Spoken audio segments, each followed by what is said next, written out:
What were the Imagineers thinking as they designed this version of Walt Disney? Well, I went to an early morning D23 presentation about Walt Disney A Magical Life to find out. And along the way, I learned something that I can't unsee now that I know about it. So my day started super early, checking in at 6:30 a.m. in the plaza where they gave me a souvenir poster and a gift card for some Starbucks after the presentation. After having a brief look at some of the lovely history on display in the lobby, including pieces from Walt's apartment that had never been seen before, we all settled in to hear more about the vision for this attraction. They started by talking about which version of Walt they wanted to represent.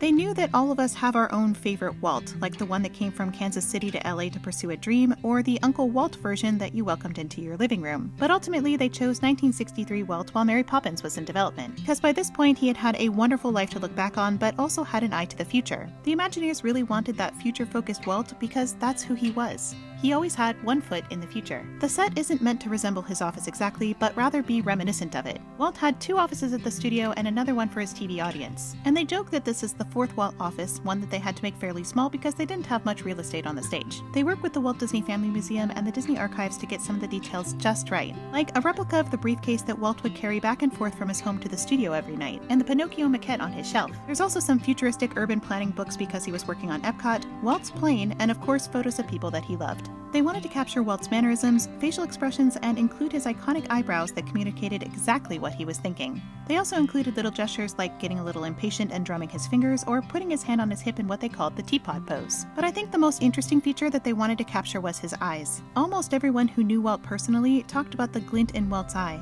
and how when you talked to him there was just a light in his eyes. So the team created eyes like they have never created them before for an audio animatronic figure. They were 3D printed with a corneal bulge so that they reflected light the way our eyes do. So there is an intentional twinkle in Walt's eye. It's an attempt to capture just a little bit of the magic of being in the presence of Walt Disney.